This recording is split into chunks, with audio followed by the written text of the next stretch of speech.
What up, what up, what up? We are back with another 2-game Monday Night Football slate. I'm here with my boy, Bobbywow. Kevin has got Yom Kippur today. He is doing it up big. But no, it's just us two today. We are going to get into it. Let's have some fun without the boss man here.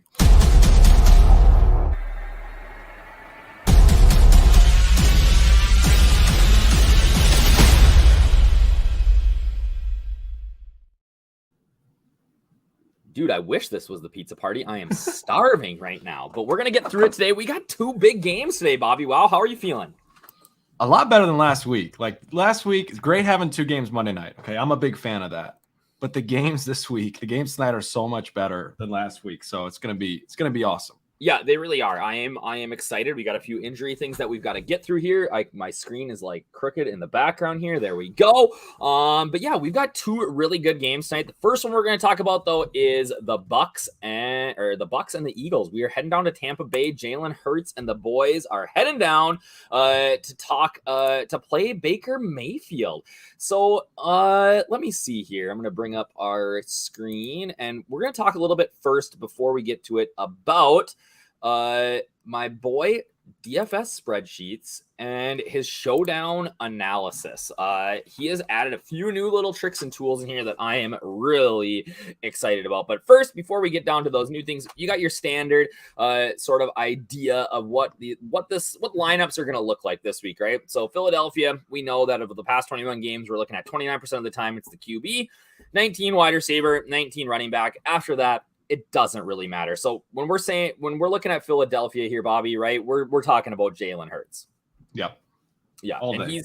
He's all I'm pretty much all in on Jalen Hurts today, and we'll get there. But then when we go over to the Tampa side of the ball, it's barely ever Baker Mayfield, right? So do you think, just looking at this, is Mayfield really anybody that you're even interested in the captain this week? Tough to make the case for him at captain. His wide receivers are so good, and he peppers them with volume. So it's hard to imagine he can outscore either of them.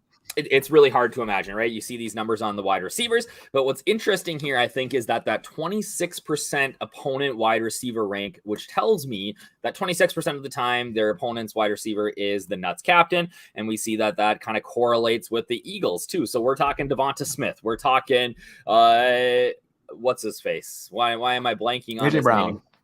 Name? I was gonna say AJ Boyd. I don't know why. But AJ Brown, who we've got the squeaky wheel narrative this week. So we'll get to that here when we look at the cheat sheets.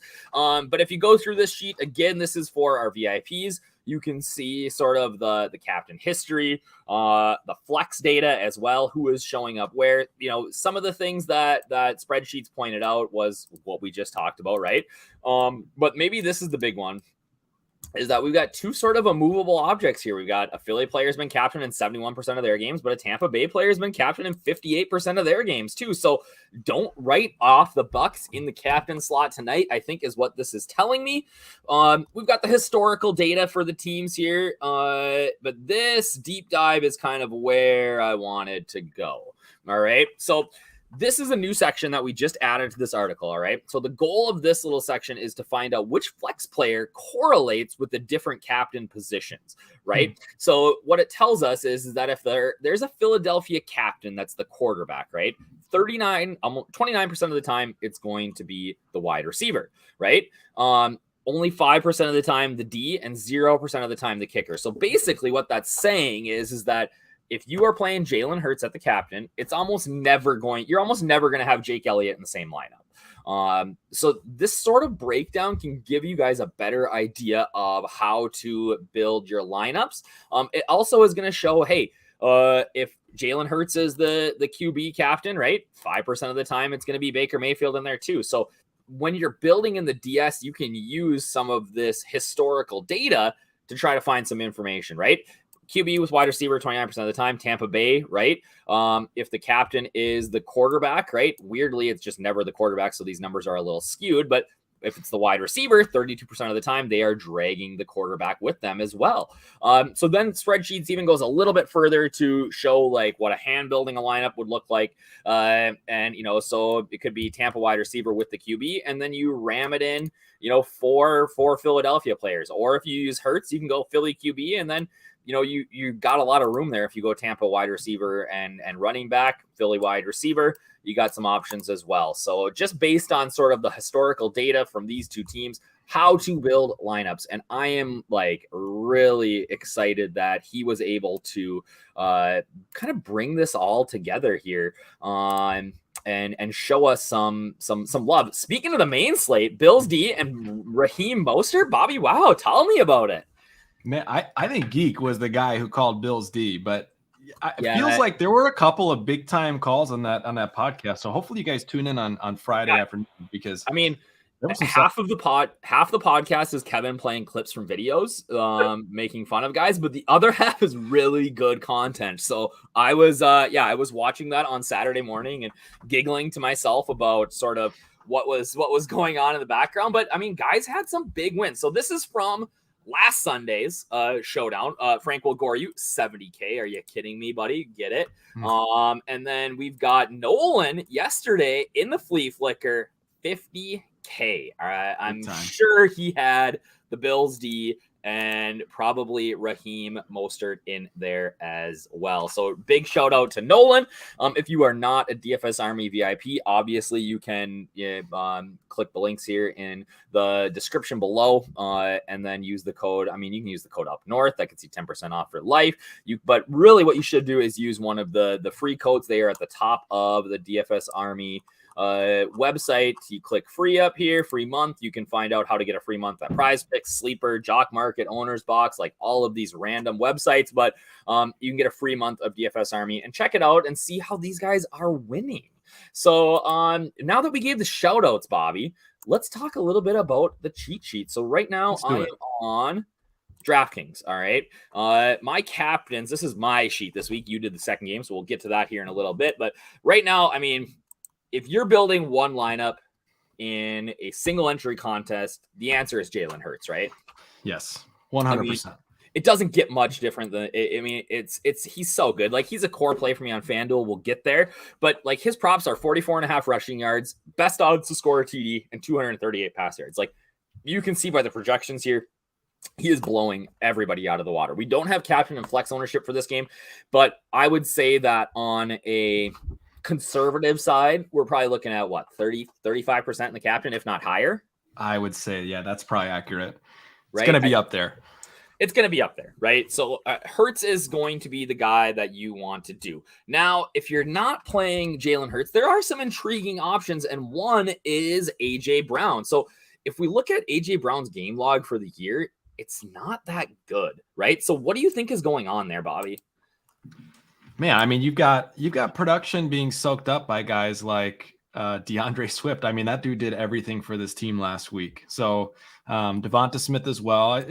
But, you know, we talked about it before the pod. Like, there's some squeaky wheel narrative there. And I think, you know, we see guys like Hurts, you know, locker room leaders, big time QBs, try and pepper those guys that feel underappreciated. And so what do you think? Do you think that plays into tonight at all? I really do. I think that we are going to get the squeaky wheel narrative tonight in a big way. AJ Brown, they were kind of going at it on the sidelines with each other. They talked about it after the game. Hurts said it's no big deal. We're here to win. But at the end of the day, I think that we are going to get him. And whoa, did I just like disappear for a minute there? But yeah, I think we're going to get AJ Brown really a ton of targets tonight. And that's coming from a guy who I love, Devonta Smith. I am a Devonta Smith truther. I think that he still is in for a potentially good game, but I really do like AJ Brown maybe being that, you know, guy. I don't think we're going to see like a 3 touchdown game like we did in his first ever game for the Eagles, but I think that he is going to have a good night. You know, we get a little bit of a discount on Devonta Smith here, not much, but they're pretty similar.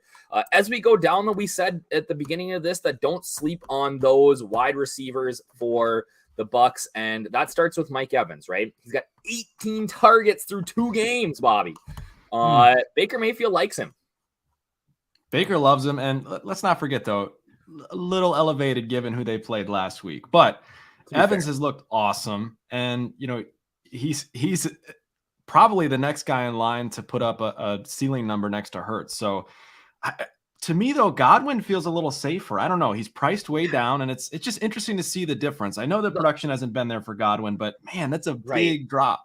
Yeah, the lineup build with Godwin is going to be much easier this week, right? Just because if we scroll down here, we can see that Evans in the flex is 9,200. Godwin is somehow almost like 2,000 less than him and is projected to have a higher passing game or higher passing receiving prop than Evans. So I think both these guys are intriguing, and I think they're kind of interesting in almost as like one-offs, right? In my head, though, it's hard. Like, I don't know if this is how, when I looked at this game, my original thought was, oh, the Eagles are going to smash, but I mean, I get it's in Tampa Bay, but this is only a 5-point spread, Bobby. Yeah, agreed. And Baker, say all you want about Baker. He's looked competent recently. He really has. And not just the first 2 weeks of the season. And it's hard not to with receivers like Godwin and Evans. So I think the game will stay relatively close, and I think Baker's going to have to keep slinging the ball. Yeah, I do too. I think this basically sums up my thoughts, is that Mayfield has been more than serviceable this year. Like, he has been a solid quarterback. And granted, like you said, the competition, they've played my shitty Vikings, and I don't know, who did they even play last week? Texans? The Bears. Oh, sorry. They played both of our teams. Yeah. Yeah. So it's been not great for us this year, but yeah, I don't think he can get there in the captain spot. I think it's going to be really hard for him, just with the way that sort of this offense is. It's tight, right? It's very much it's Evans or Godwin, and that's pretty much it. After that, I guess we do have another option. We do have Rachaad White, but this is a tough matchup here, right? It is. I love the volume that Rachaad White's going to get, but yeah, I mean, it's the ceiling game. It feels like it's tough to get there tonight.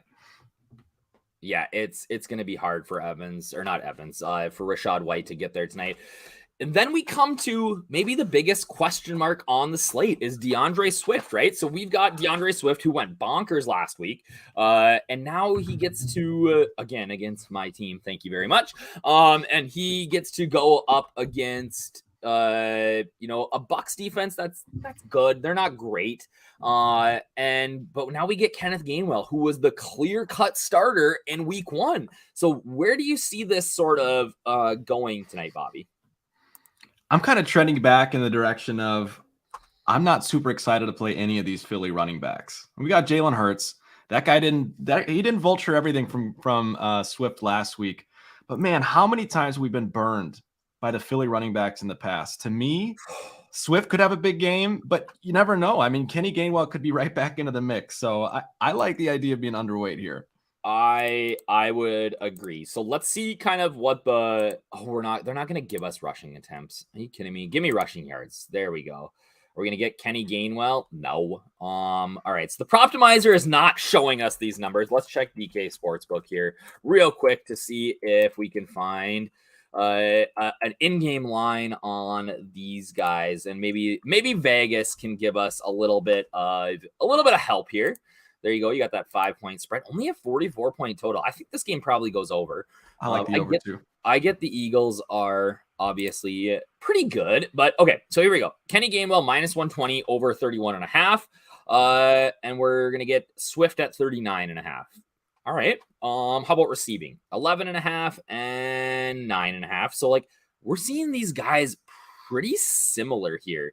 Receptions 1.5 and Gainwell 1.5, right? They're almost exactly the same. Yeah, like do you just play Gainwell here if you need to, or if you want to, based on the fact that he's so much less expensive than DeAndre Swift and has similar Vegas props? Yeah, he's probably the better option of the two, just given the price point. But man, it's just hard for me to get there in this game. There's so many reasons not to play these Eagles running backs. So yeah, I think of the two though, Kenny G is probably my pick. All right, and I'm just gonna say this because he's not here, but if Kevin was here, and it's very ironic because he would be telling us that Kenny Gainwell is trash and we need to play DeAndre Swift. But 2 weeks ago, what was he telling us? The exact opposite. So Kevin's not here, so I need to bring that perspective in. But yeah, I don't know that you really play either See, look, Kevin did talk about it. Good. I'm proud of him. But yeah, this guy says the Eagles lose. That's what's happening. Bucs are going 3. I mean, here's the deal. I would love to see the Bucs go 3-0 just because they beat our teams and I lost to the Eagles already, but I mean, stranger things have happened. If he's smart, he'll go down the middle of Godwin. Yeah, right? Like, I like Godwin. What do you think about Dallas Goedert in the captain spot here, Bobby?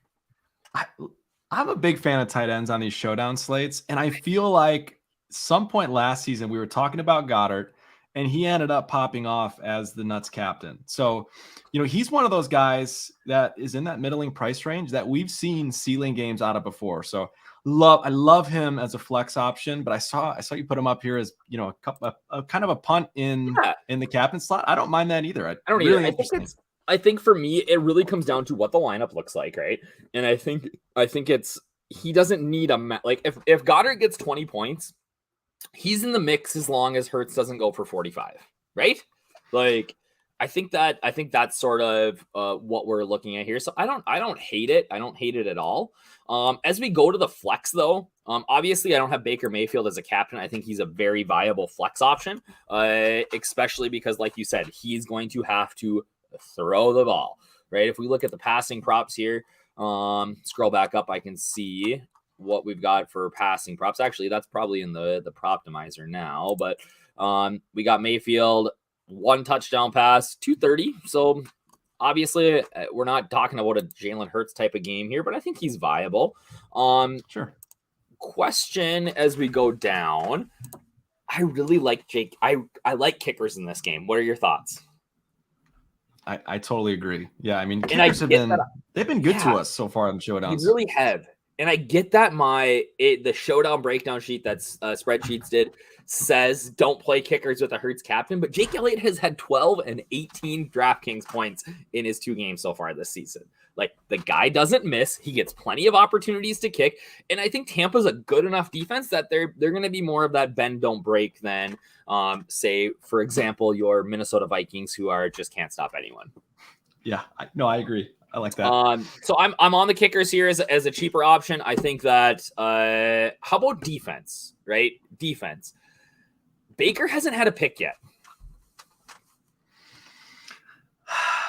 I'm telling you, he's looked good. And we were all over defense last week, Josh. But this week, I really don't like going to any of the 4 defenses tonight. But yeah, this game included. Yeah, I don't know that I'm going to play a defense in showdown tonight. Obviously, you have to on the 2-game slate, things like that. But for me, it's just not necessarily where I'm going to go.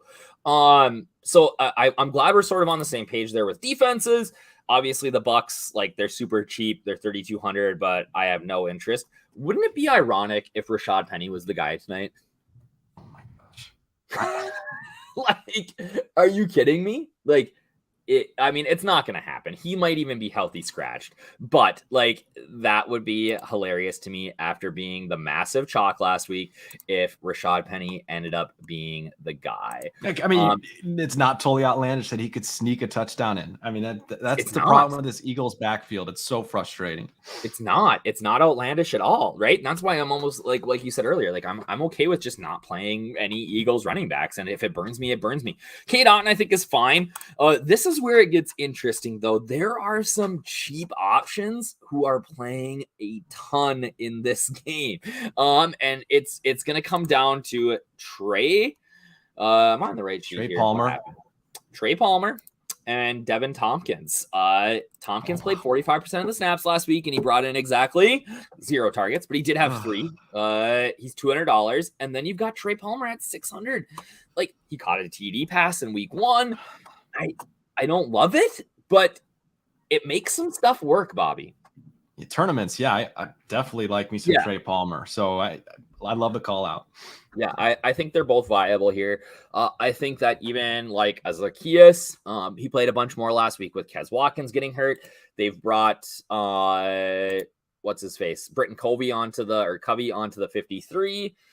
Even a Raheem Jarrett, he played 16 snaps last week. You got to have some consideration. I wrote here about David Wells that we haven't seen him in the big since 2007, but it's cool to see him resurrecting his career in the NFL at age 60. I always thought he had a body that was meant for football rather than pitching in baseball. So it's interesting to see him on the list this week, Bob. Yeah. David I don't Wells. know. I saw that and I'm like, is it really like David Wells? Look at that, man. He's resurrecting his career. But he's another cheap tight end option who's playing a little bit, but it's not great. If we look over at FanDuel, I really think it's like, tell me a scenario where Jalen Hurts is not the Nuts MVP. Man, I don't know. There's very few scenarios, although I feel like he was in the Showdown slate earlier this season where he didn't get the MVP. I can't remember if he was MVP and just didn't get there on DraftKings, but look, it's always possible. There's, this is a Showdown slate. Anything can happen, but more likely than not, by far, Hurts is going to end up as the top scorer.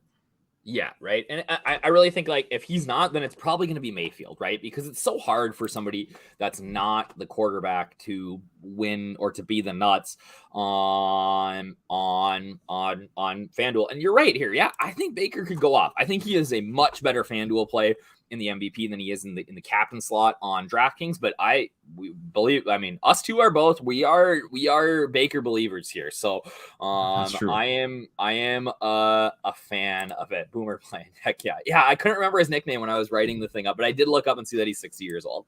But yeah, so on FanDuel, there's not much difference. It's a little bit harder, obviously, to build a 5-man lineup on FanDuel than it is on DraftKings. Evans is priced up, but again, Chris Godwin 10-5, like that is so cheap, Bobby. That's too cheap. It's way too cheap. I love God. He's probably my favorite play in this game. Yeah, right. Like the points per dollar is such a good option. And then Jake Elliott, like I said, 12 and 18, like at 8,500 on FanDuel this week. I am pretty much all in. I love the kickers in this game. You can go down here and play some of these turds. Like, is it possible that Devin Tompkins is in the Nuts at 6,500? Yes. Is it likely? No. Let me go back here though.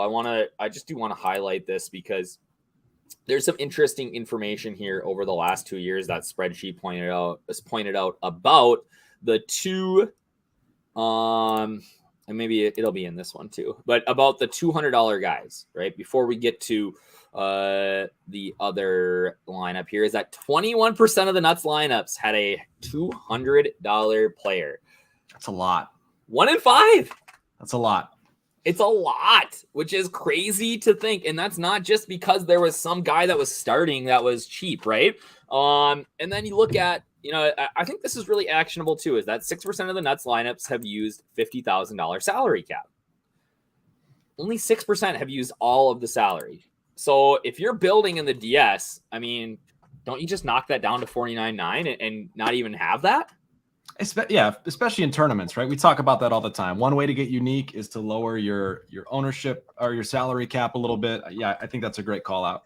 Yeah, and I think that you can, at least in the first game, I haven't looked at the second game enough yet, but like 79% of the Nuts lineups have contained at least one quarterback. You can make a rule that in every lineup you have to have Jalen Hurts or Baker Mayfield, at least one, right? Yep. I think that is fine. 85%. I'm actually surprised this isn't like 100, right? That 85% of Nuts lineups have had a player $4,000 or less. I'm a little shocked that it's not 100. And then most top 3 lineups have a DS ownership of 130 to 180. So I'm actually going to we're going to come back to this because we're going to go into the DS here after we talk about the next game and build some lineups and look at some rules for you guys. I'm a big believer that sometimes we rule ourselves out of lineups, but I want to show, just because this is a free public pod, what the Domination Station can do, because if you are not a DFS Army VIP, guys, you are missing out. So Bobby, are we ready to talk about, do you have 21% of a turd sandwich still? Is it? No, it is a delicious Millie Maker winner sandwich, right? Oh my gosh. Hand of Godwin. I had to explain to somebody what the hand of God was the other day with Diego Maradona, and I was disappointed because they were a soccer player. All right, let's talk about your game now, Bobby. We've got Bengals and the Rams, and we're assuming, right? We are under the assumption that Joe Burrow plays. Talk to me about it, Bobby. It's felt like there's been some optimism, certainly leaning towards playing all day today. And now all of a sudden we're getting reports that Joe Burrow isn't on the field for warmups yet. There's a little bit of doubt mixing in at this point. So I'm still operating under the assumption that he plays, but it is still murky from my understanding. That's a little frustrating, isn't it? It's infuriating because everything hinges on that, in my opinion. Yeah, everything hinges on Burrow playing, because if Burrow, we're gonna operate right now under the assumption that Joe Burrow is playing, right? Yes. I get that this happened. I don't think that means anything. But what if Joe Burrow doesn't play? Can we play any Bengals pass catcher? I think we still can, but they're certainly downgraded his captain options, in my opinion, and become less interested in the flex too. But yeah, that Joe Burrow, if he ends up ruled out, that would knock down interest significantly. Right, and we have a little bit of time here. It's 4:40. We're not going to get inactives here for an hour or so on that game. So you'll have some time. If you are a DFS Army VIP, make sure that you're in the Discord. I'll send out a big thing or Uppers Lad will with inactives, and we'll tag you. And if we need to get some thoughts on it here before the end, we will. Yeah, of course, it'll completely change everyone's lineup. So, and maybe if you have some time now and you are building it, it's not like the world's worst idea to just build two separate lineups with one with and one without, right? Like, or if you're using the DS, running it in there and having two either way. Joe Mixon is getting the Zach Moss treatment tonight. All right, well, let's get to the cheat sheet and we'll talk about it. All right, so we got the big yellow box on Joe Burrow. Right. Let's say Joe Burrow plays though, Bobby. What are you thinking at captain? Like, he's currently 9% owned in the captain. Are you thinking over, under? Where are you at? Here's the reality, and we've seen this time and time again. If Joe Burrow plays, it's because the Bengals have deemed him healthy enough to play at a Joe Burrow level. Yes. So I'm not all that concerned about his production. That being said, quarterbacks do not end up as captain in the nuts very often. On ones that can't run. On ones that can't run. And look, he's the highest price guy on the slate. So certainly in play, we've seen really big games out of him. He's got some really talented weapons. But I'm more focused on the guys below in terms of captain. Okay, well, I'm going to let you know, Joe Burrow is in the building. We've watched him walk in. He is there. So that's a plus. But yeah, I agree. The Rams are terrible. I mean, am I wrong? Both defenses. That's the thing. It's like both defenses, nothing to write home about. And that's part of why I don't know that, the Bengals receivers get knocked down too much in the flex either way, but these defenses stink. Not good. Right. So we got Jamar Chase. We haven't seen a big game out of Chase for the first couple of weeks, but yeah, it's only a matter of time. It's absolutely only a matter of time. Okay. If you would have told me that Puka, I don't even know how to say his last name. Can you pronounce it? Nakua? I don't know. Nakua would be my guess. Yeah. If you'd have told me that he was going to be 15,000 in the captain in week 3 against the Bengals, I would have said you were out of your mind, but this guy's been beasting. Josh, I need you. Look, I still don't believe. Okay. I don't believe in Puka as a long-term contributor, but it's getting harder to argue at this point. He had 20 targets last week. 2-0. So I still am checking for like the 25th time just to try and make sure I'm getting that number right. That is insane. Outrageous. So yes, I put him up as an option. Look, he's priced up, almost to Jamar Chase levels. So there are definitely legitimate reasons to go underweight here, especially a captain, but you can't argue with the 20 targets and the 15 for the week before. I get that he's like $1,500 less than Chase, but he is 0.23 less owned in the captain, according to our projections, than Jamar Chase. What world are we living in? What's happening? It's wild to me, right? I'm willing to go underweight. Given all that we know, yes. I think Puka's been great, but I'm underweight. I think it's the sharp play. As we continue down the sheet here, we got my boy Kyren Williams. Cam Akers is out of his way now. So, I mean, is he going to get it all tonight? Look, we got the preview last week, and luckily, McVay helped us out by showing us that Kyron's the guy. He got all the volume. He essentially got all the touches. And both him and Mixon are way too cheap here. They are the top plays across the board for me. And yeah, Kyren is in an awesome spot. Why is Joe Mixon only 8,400? It's crazy. And look, Joe Mixon hasn't been great to start the season. We know that he puts up clunkers occasionally, but that price is just way too low for a guy that's going to be on the field. I mean, I get it. He's all the time. He's a bad person, and I would hate to make money off him, but guess what, guys? I will do it. I am more than willing to do it. Bill, we don't know yet. We assume. I saw him walk into the building on Twitter. A little bit of a limp, but I think he's playing. I think he's in. Yeah, that's all we know so far. Thanks, Dixon. So Joe Mixon, too cheap. Kyren, too cheap. And I think both are really good captain plays, right? Like, I think that they are super viable. How do you not catch the ball on 8 targets, Bobby?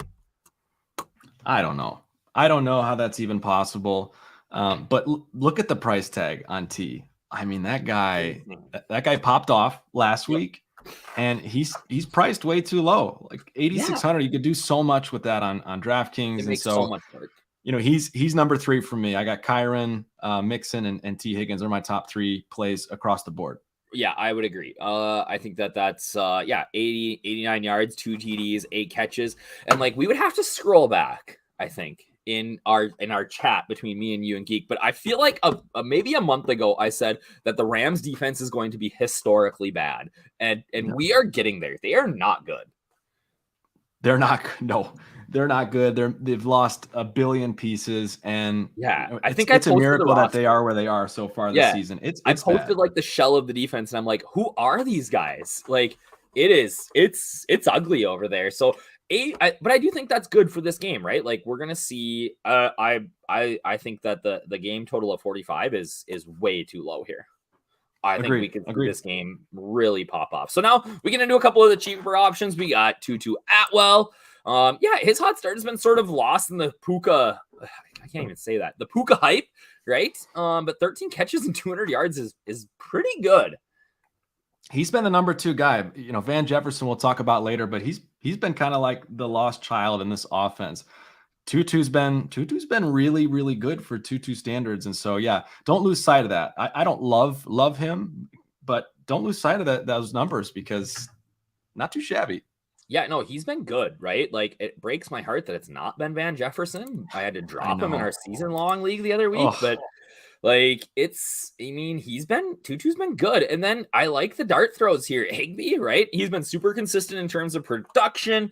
And he's had big games, 30 DK points in week 16. He's good for one pop off a year. Yeah, we were on him last week. I feel like we were on him in that game for some reason. We were. I think a DFS Army member took it down because he's got that potential. Yeah, for sure. Like you're going to throw a couple of dart throws. And then like Tyler Boyd is not as sexy, but you're right. He's got the upside.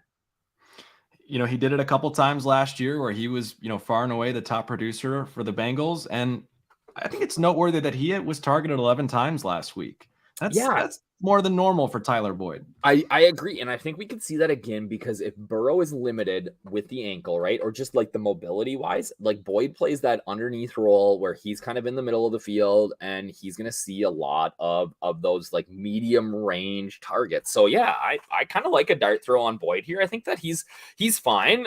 As we go down and we get sort of into the turd zone, what's going on with my boy VJJ?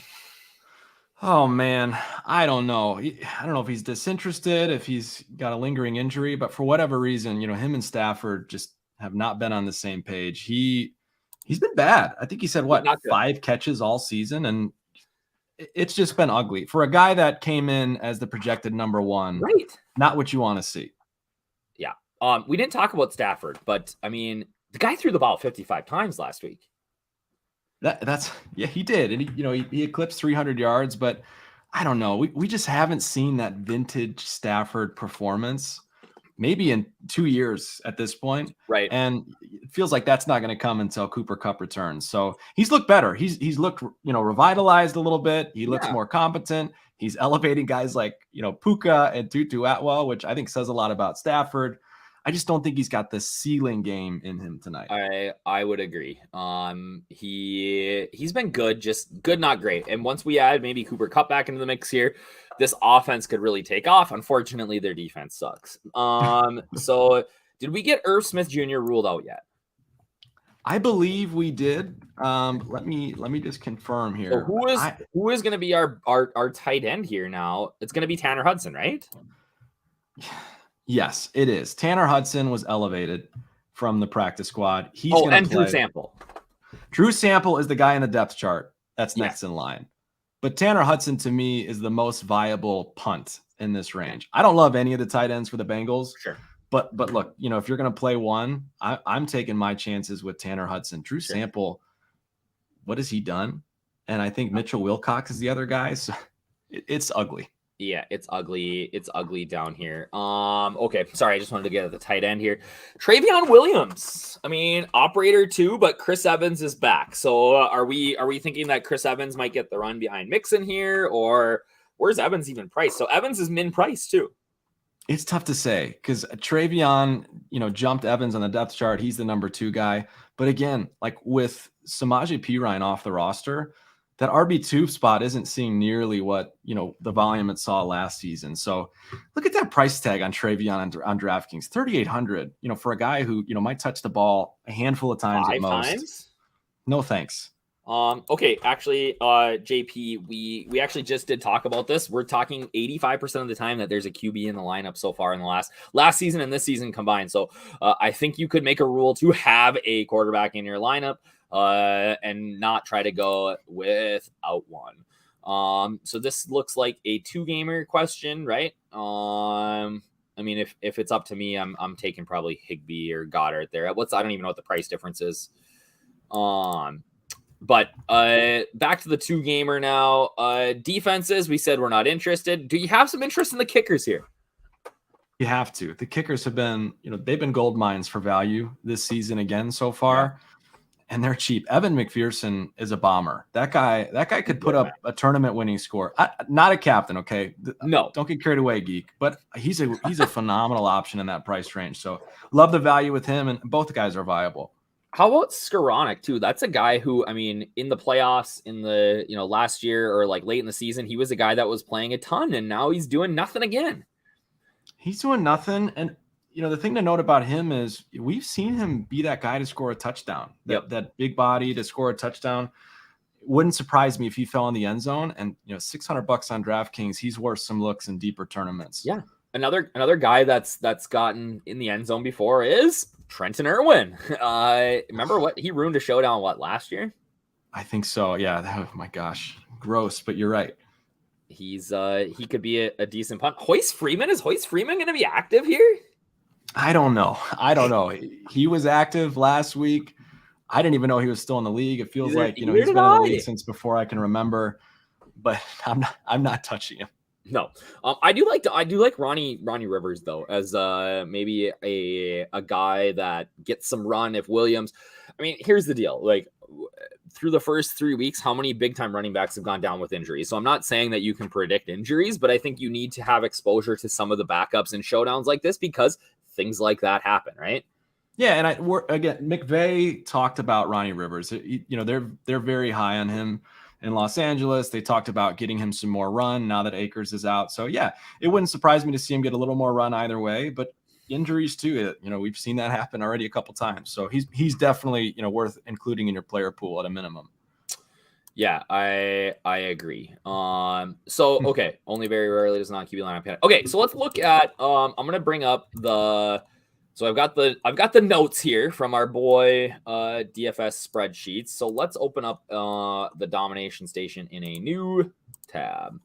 so that we can go kind of back and forth, and I can show you guys sort of if we're building based on what has historically happened, what that looks like, right? And this is, I know that lots of everybody plays FanDuel as well, but since FanDuel doesn't give us CSVs, we can only really get information like this on DraftKings. So one of the things that we saw was that 85% of the time we are seeing at least one quarterback in the lineup. So what you would do here is you'd create a new rule that says, I want one of Burrow and Matt Stafford in all of my lineups, right? And so now that I put that in, when I build lineups here, if I just go up here and say 20, I'm going to get at least one quarterback in every time. Bobby, we said not all of the salary, right? So what I mean, if you were going to do this tonight, what are you thinking? Like 49.5? Should we just do 49.9? Do you have a guess? What are you thinking? Yeah, give me 49.9. You don't want to rule yourself out. Right, I would agree. Like that $100 isn't going to make a big difference, but what it is going to do is it's going to take you away from the chalkiest lineups on the slate. Because again, I want to win. I like winning money, but I don't want to win money with 5,000 of my closest friends. So we can do that. And it said we've got ownership on this game, right? Most ownership was between 130 and 180. Right, so that ownership cap will let us go through here. We got to like a couple of guys just to get this to work. Was there any other rules that we need? We want a $200 guy, but there's not a way to force that in. But let's just see what the DS gives us. 21%, 6%, 1 QB, 85% have had a player $4,000 or less. Average salary was, really low. All right, let's just run this. We're gonna give me a love. Okay, so our top three guys tonight were who? T. Higgins, Kyren Williams, and Joe Mixon. All right, now let's run this and see what it looks like. All right, optimize. What are we getting here? What's the DS spitting out? And Mixon's gonna pop. He's gonna be in every line. He's gotta be, right? He's gotta be. Oh yeah, we get 100% Mixie. And we get 95% T. Higgins. Interesting. Okay, so here's the thing, though, too. The DS is smarter than both Bobby and me.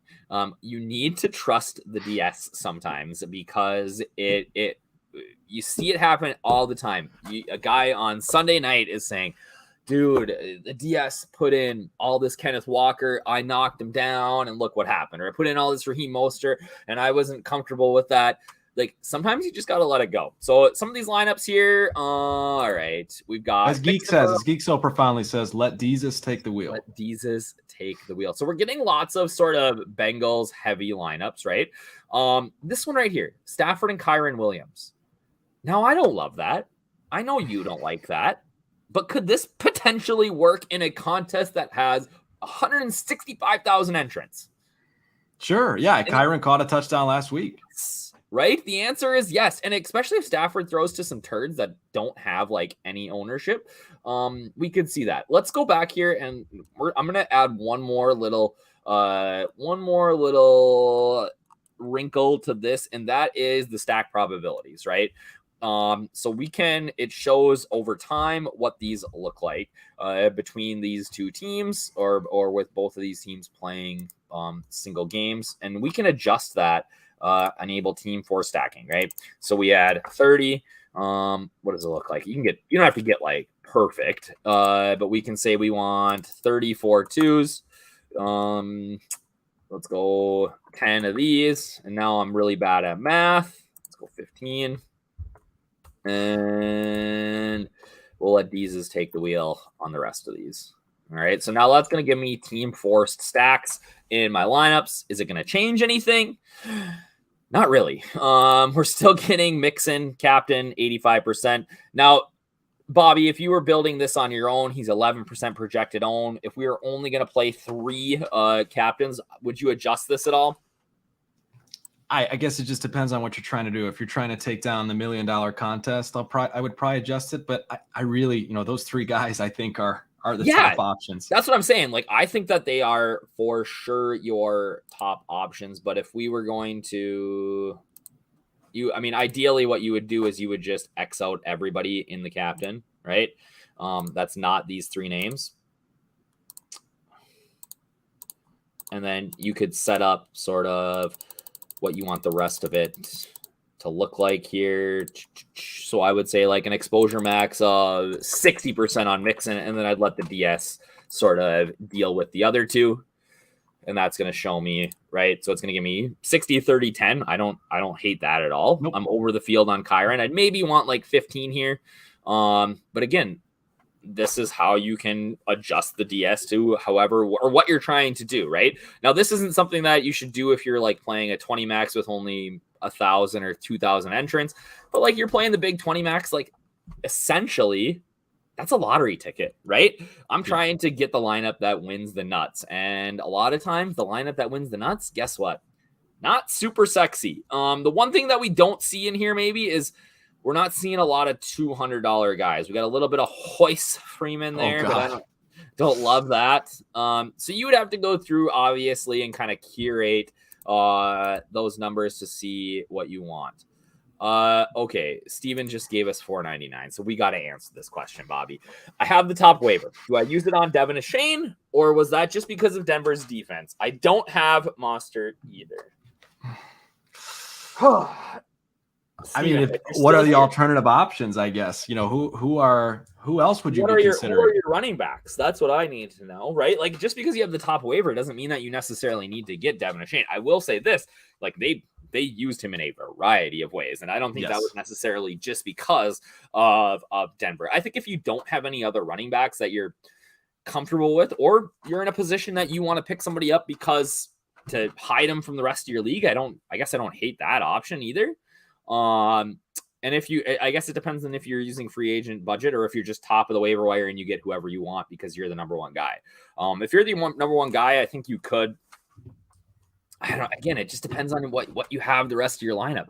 I don't think there's a higher guy that you want, but all things considered, he's a great pickup. So if you got the option, McDaniel knows how to use him, and he's going to be involved. So I like it. Yeah. What do you think about? I saw a tweet today that people were saying that Mike McDaniel was disrespectful for hanging a 70 on Denver.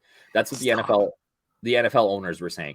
Like the guy didn't kick the field goal. He put his backups in the 3rd quarter. Like, what do you want him to do? Nothing disrespectful about that. I have no issue. No, I do too. He's gonna get picked up, like no question. Like he's not gonna just be hanging out, right? So Devin, I would say yes. Get him. So did we talk necessarily about FanDuel here, Bobby? I don't know that we did on FanDuel. Do your opinions change at all? Like it's Burrow, Stafford, right? On looking at your stars, you still obviously like Joe Mixon and Kyron Williams there though, right?